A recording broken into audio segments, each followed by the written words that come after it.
Good morning, students. This is Jayanti Miss from Social Department. Today we are going to see about the History Lesson Unit 5, Social and Religious Reform Movements in the 19th Century, third part. That means 5.4. பார்க்க போகிறோம் Islamic Reforms. After the suppression of the Great Revolt of 1857, Indian Muslims looked to Western culture with suspicion. The community feared that Western education, Western culture, and Western ideas would endanger their freedom, religion. Therefore, only a small section of Muslims accepted the new adventures of modern education. இன்னைக்கு நம்ம history unit 5ல் 5.4 பார்க்க போகிறோம். இஸ்லாமிய சீர்திருத்தங்கள். 1857 பெரும் புரட்சி ஒடுக்கப்பட்டதுக்கு பின்னாடி இந்திய முஸ்லீம்ஸ் பார்த்திங்கன்னா மேற்கத்திய பண்பாட்டை சந்தேகம் கண்கொண்டு பார்க்க ஆரம்பித்தாங்க. மேற்கத்திய கல்வி, பண்பாடு, மேற்கத்திய சிந்தனைகள் இது எல்லாமே தங்களோட மதத்துக்கு ஆபத்தாக அமையுமோ அப்படிங்கிற பயம் இருந்துச்சு. ஸோ முஸ்லீம்களில் ஒரு சிறிய பிரிவினரே மேற்கத்திய கல்வியில் பயில்றதுக்கு முன் வந்தாங்க.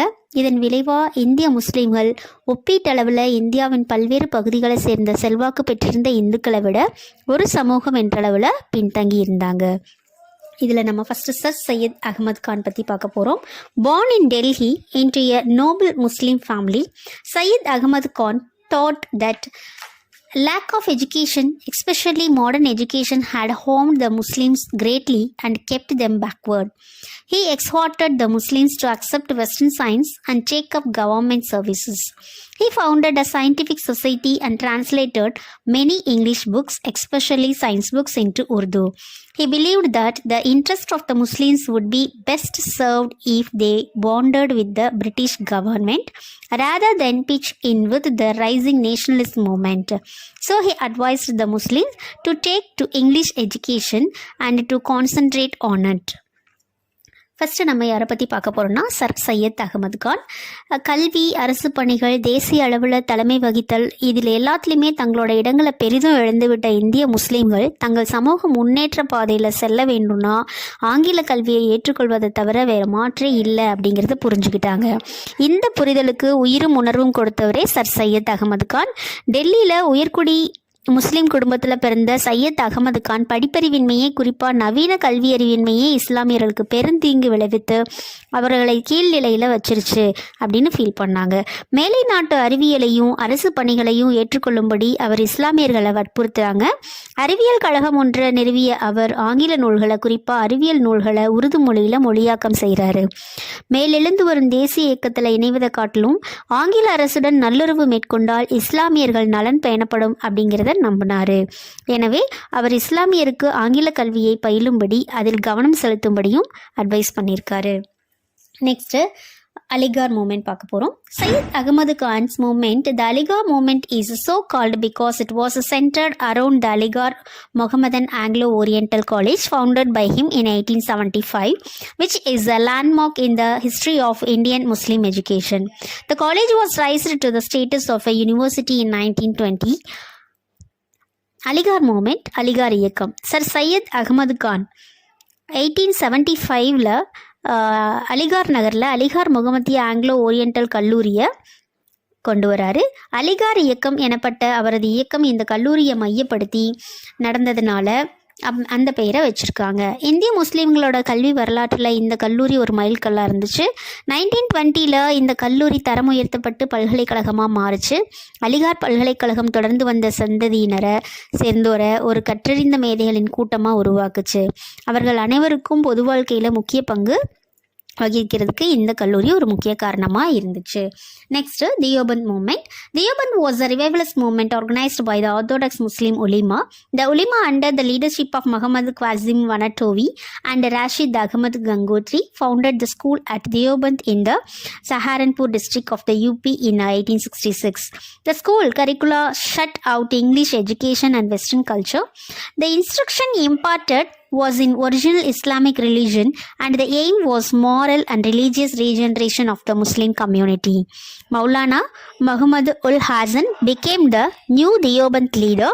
The Jamaat ul Ulema, led by him, gave a concrete shape to Hasan's ideas of protection of the religious and political rights to the Muslims in the overall context of Indian unity.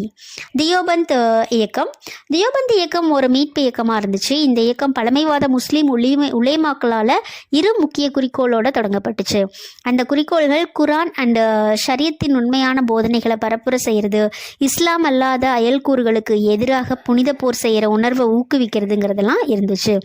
இந்த உலேமாக்கள் முகமது குவாசிம் நானோதவி, ரஷீத் அகமத் கங்கோத்ரி இவங்களோட தலைமையில் 1866 உத்தரப்பிரதேசில் சகரன்பூரில் ஒரு ஸ்கூலை கட்டுறாங்க.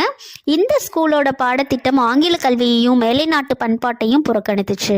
உண்மையான இஸ்லாமிய மதம் இந்த பள்ளியில் கற்றுத்தரப்பட்டுச்சு. இதன் நோக்கம் இஸ்லாமிய சமூகத்தின் ஒழுக்கத்தையும் மதத்தையும் மீட்டெடுப்பதாக அமைஞ்சது.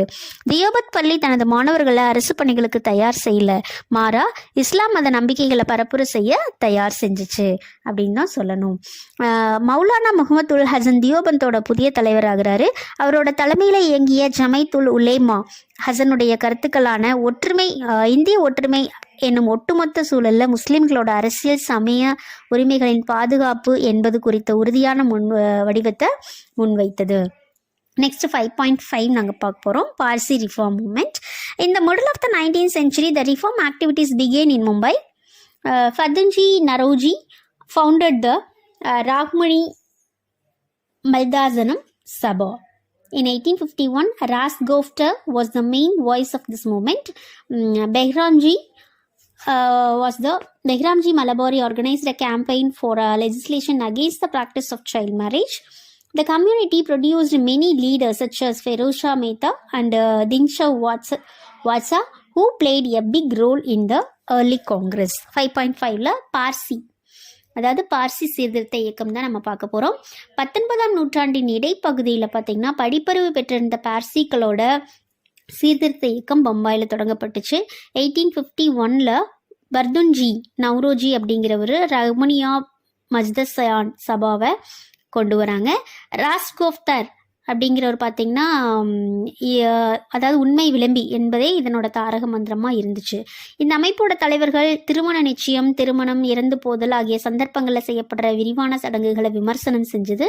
குழந்தை திருமணம், ஜோதிடத்தை பயன்படுத்துறது ஆகிய இரண்டையும் எதிர்த்துச்சு. பம்பாய் பார்சி சமூகத்தை சேர்ந்த பெரம்ஜி மல்பாரி அப்படிங்கிறவங்க குழந்தை திருமண பழக்கத்துக்கு எதிரான சட்டம் இயற்றப்பட வேண்டும்னு இயக்கம் ஒன்று நடத்தினார். இந்த சமூகம் ஃபெரோசா மேத்தா, தீன்சா வாட்சா போன்ற சிறந்த தலைவர்களை உருவாக்குச்சு. அவர்கள் தொடக்க கால காங்கிரஸில் முக்கிய பங்காக இருந்தாங்க. தென் 5.6 சீக் ரிஃபார்ம் மூமெண்ட் தான் பார்க்க போகிறோம்.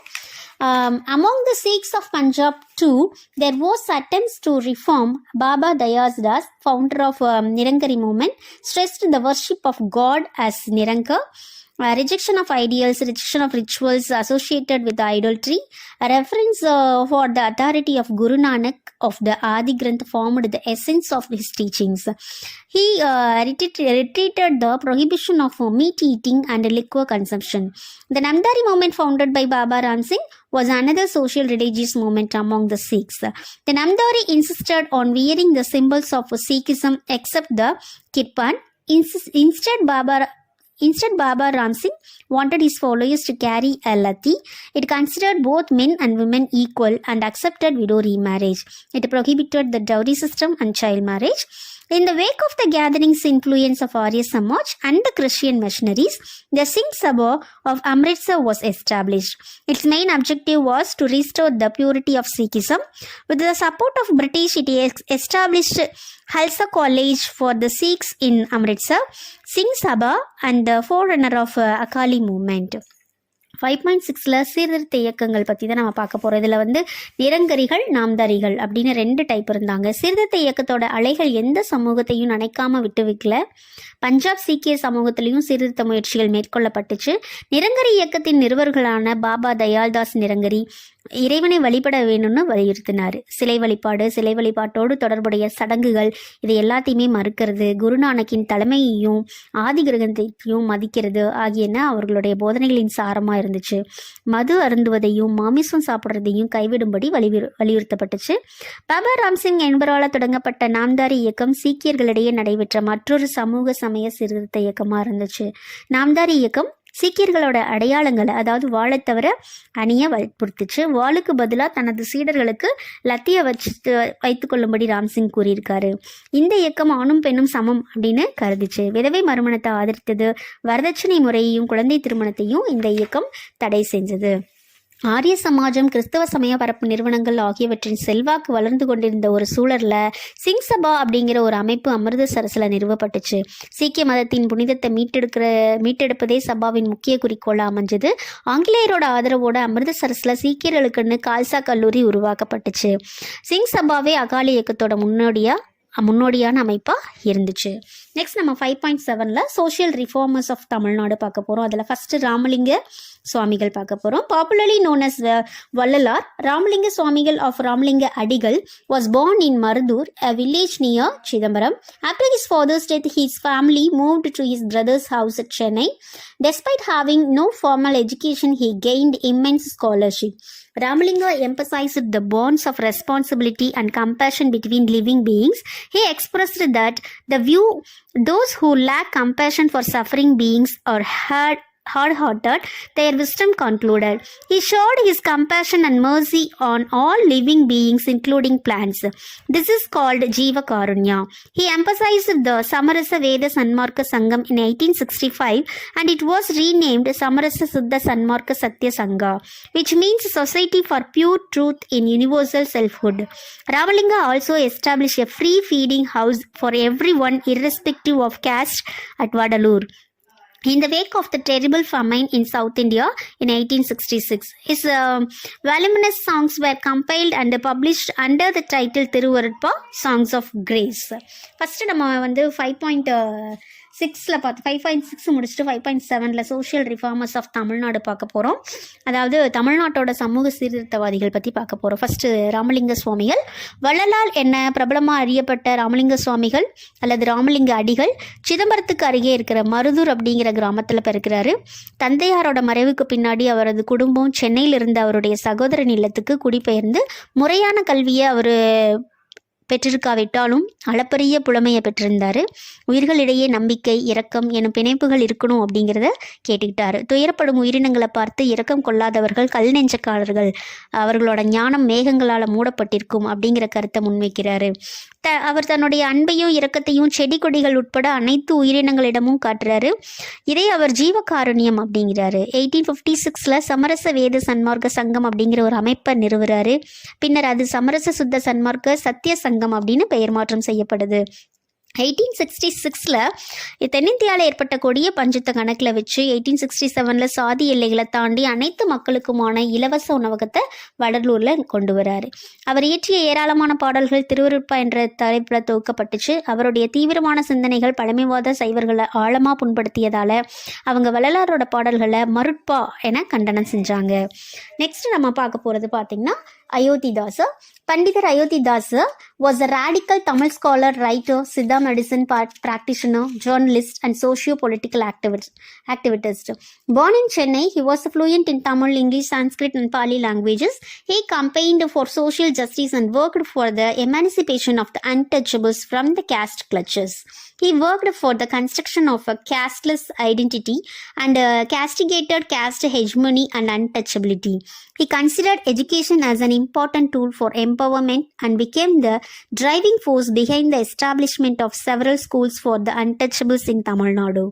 Pandita Ayothidasa founded the Advaita Danda Sabha to raise the voice for the temple entry of the untouchables. In 1882, John Ratnam and Ayothidasar established a movement called Dravida Kalaham and launched a magazine called Dravida Pandian in 1885. He founded the Dravida Mahajana Sabha in 1891 and organized the first conference of the Association of Nilgiris. Pandidar Ayodhidasar was disappointed with the Hindu Dharma, which served as the basis for propagating and validating caste in Hindu society. Influenced by the Theosophist organizer Colonel H.S. Olcott, he went to Sri Lanka in 1898 and converted to Buddhism in the same year. He founded the Sakya Buddhist Society at Madras to construct a rational religious philosophy through Buddhist religion. He started the weekly journal Oru Paisa Tamilan in 1907 and published it until his demise in 1914. இந்த லெசனில் நம்ம லாஸ்ட்டாக பார்க்க போகிறது யார் அப்படின்னா அயோத்திதாசர். பண்டித அயோத்திதாசர் ஒரு தீவிர தமிழ் அறிஞரும் சித்த மருத்துவரும் பத்திரிகையாளரும் ஒரு சமூக அரசியல் செயல்பாட்டாளரும் இருந்திருக்காரு. சென்னையில் பிறந்த இவர் தமிழ், ஆங்கிலம், சமஸ்கிருதம், பாலி மொழிகளில் ரொம்ப புலமை பெற்றிருந்திருக்காரு. சரளமாக பேசக்கூடியவர். அதுவரையிலும் உயர் சாதியினரின் ராஜ்யமாக விளங்கிய அச்சிட்டு வெளியிடும் இதழியலை தனது கருவியாக கொண்டு அயோத்திதாசர் ஒரு புதிய அறிவை பரப்பும் முறையை முன்னெடுத்தார். சமூக நீதிக்காக இயக்கம் நடத்திய இவர் சாதியத்தின் கொடிய பிடியிலிருந்து ஒடுக்கப்பட்டோர் விடுதலை பெற பாடுபடுறாரு. சாதிகளற்ற அடையாளத்தை நிறுவ முயன்ற இவர் சாதிய மேலாதிக்கத்திற்கும் தீண்டாமைக்கும் எதிராக கண்டன குரல் கொடுக்கிறார். கல்வியை வலிமை பெறுவதற்காக கருவியாக கருதிய இவர் தமிழகத்தில் ஒடுக்கப்பட்டோருக்குன்னு பல பள்ளிகள் உருவாக்கப்படுவதற்கு ஒரு உந்து சக்தியாக இருந்திருக்காரு. ஒடுக்கப்பட்டோரின் கோவில் நுழைவு ஆதரவாக குரல் எழுப்புவதற்காக பண்டிதர் அயோத்திதாசர் அத்வைத நந்தா அப்படிங்கிற சபாவை ஏற்படுத்தியிருக்காரு. 1882 அயோத்திதாசரும் ஜான் திரவியம் என்பவரும் திராவிடர் கழகம் என்னும் அமைப்பை நிறுவனாங்க. மேலும் 1885 திராவிட பாண்டியன் அப்படிங்கிற இதிலையும் தொடங்கினாங்க. திராவிட மகாஜன சபை என்ற அமைப்பை 1891 நிறுவிய அவர் அமைப்போட முதல் மாநாட்டை நீலகிரியில் நடத்துறாரு. 1907 ஒரு பைசா தமிழன் அப்படிங்கிற பேரில் ஒரு வாராந்திர பத்திரிகையை தொடங்கி அதை 1914 அவர் காலமாகும் வரையிலும் தொடர்ந்து வெளியிடுறாரு. பண்டிதர் அயோத்திதாசர் சாதியத்தை பரப்புரை செய்யவும் அதை நியாயப்படுத்தவும் அடித்தளமாக விளங்கிய இந்து தர்மத்தின் பால் மனக்கசப்படுறாரு. பிரம்மஞான சபையை நிறுவியவங்களில் ஒருவரான கர்னல் H.S. ஆல்காட் ஏற்படுத்திய தாக்கத்தின் விளைவா 1898 ஸ்ரீலங்கா சென்ற இவர் அங்கே பௌத்தத்தை தழுவுறாரு. அதே வருஷத்துல பௌத்த மதத்தின் வழியே பகுத்தறிவின் அடிப்படையிலான சமத்துவத்தையும் கட்டமைப்பதற்காக சாக்கிய பௌத்த சங்கம் அப்படிங்கிற அமைப்பை சென்னையில் கொண்டு வராரு. பிராமணியத்தால் ஒடுக்கப்பட்டவர்களே உண்மையான பௌத்தர்கள் அப்படின்னு அவர் வாதிடுறாரு. பௌத்த சமய நிலைப்பாட்டிலிருந்து தமிழ் இலக்கியங்களுக்கும் நாட்டார் வழக்காற்றியல் மரபுக்கும் புதிய விளக்கங்கள் கொடுத்த இவர் ஒரு மாற்று வரலாற்றை கட்டமைக்கிறாரு. மேலும் பௌத்த சமய மீட்பின் வழியாக இந்து சமயத்தை பிடித்திருக்கும் சாதி கொடுமைகளிலிருந்து மக்களை விடுவிக்க இயலும் என உழைக்கிறாரு. ஒடுக்கப்பட்டவர்களை சாதி பேதமற்ற திராவிடர்கள் என அழைத்த அவர் மக்கள் தொகை கணக்கெடுக்கின் போது அவங்கள சாதியற்ற திராவிடர்கள் என பதிவு செய்யுமாறு வற்புறுத்தியிருக்காரு. இந்த லெசனில் நம்ம அதாவது ஹிஸ்ட்ரி யூனிட் 5ல் நம்ம சமூக பண்பாட்டு சீர்திருத்தங்களுக்காக ராஜாராம் மோகன் ராய் என்னென்ன முயற்சிகள் மேற்கொண்டார்னு பார்த்தோம். அண்ட் தென் அதனை தொடர்ந்து பிரம்ம சமாஜ் நிறுவப்பட்டதையும் அவருடைய இறப்புக்கு பின்னாடி மகரிஷி தேவேந்திரநாத் தாகூர் வகித்த பங்கும் நம்ம பார்த்தோம். அண்ட் தென் எம்ஜி ரானடேவோட பங்கு, பிரார்த்தனை சமாஜ்னா என்ன, சுவாமி தயானந்த சரஸ்வதிகளா அவரோட ஆதரவில் இந்து மதம் எந்த மாதிரி டெவலப் ஆச்சு, இது எல்லாமே நம்ம பார்த்தோம். கேரளாவில் நாராயணகுரு, ஐயன்காளி இவங்களெல்லாம் தலைமை ஏற்று சமூக எதிர்ப்பு இயக்கங்கள், தமிழகத்தில் ராமலிங்க அடிகளாரும் ஐயா வைகுண்டரும் அயோத்திதாசரும் மேற்கொண்ட சீர்திருத்த இயக்கங்களும் எப்படியெல்லாம் இருந்துச்சு அப்படின்னு பார்த்துருக்கோம். இதோட யூனிட் 5 கம்ப்ளீட் ஆயிடுச்சு. Thank you students.